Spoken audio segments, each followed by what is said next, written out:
एक समय की बात है।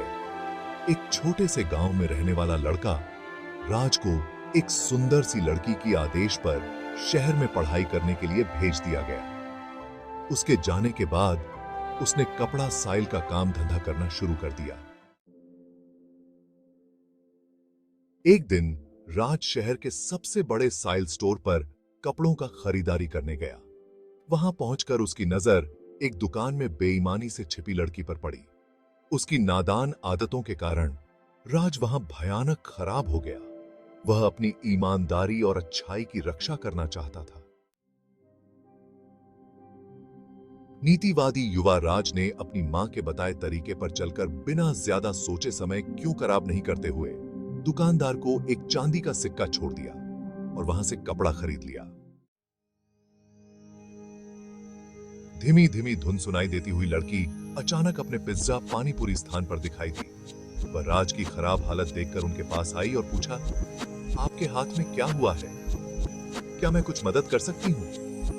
राज ने यह बात सुनकर हौसला बढ़ाया और उसने सबसे पहले दुकानदार को धन्यवाद दिया जिसने उसे यह सिक्का दिया, और उसने उस लड़की द्वारा पूछे गए प्रश्नों का उत्तर दिया। धन्यवाद बहन, मेरे हाथ में कुछ नहीं हुआ है, शायद तोड़ी है। लड़की ने राज को बताया कि वह उसे बचपन से ही उम्मीद कर रही है। उसने आगे कहा कि उसे एक बहुत अच्छा और भोला लड़का चाहिए जो उसे सब प्यार करे और उसकी ख्वाहिशों को सीधा रास्ता दिखाए। राज ने लड़की के प्रति खास इंटरेस्ट दिखाया और उसे बातचीत के लिए आमंत्रण दिया।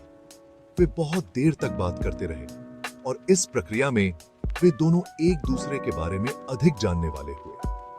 धीरे धीरे उनके बीच की रिश्ता बढ़ने लगा। यह कहानी एक लड़की और एक लड़के के बारे में है जो बचपन के सबसे अच्छे दोस्त थे।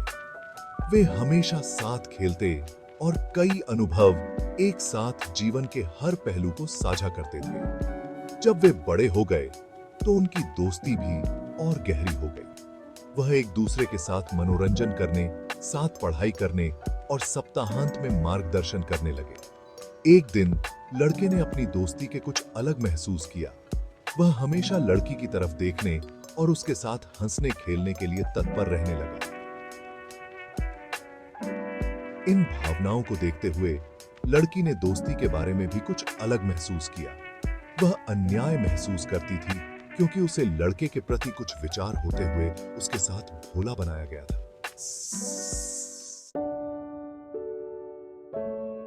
समय बीतते हुए लड़के ने धीरे धीरे लड़की को अपने अलग होने के ख्याल के बारे में समझाया।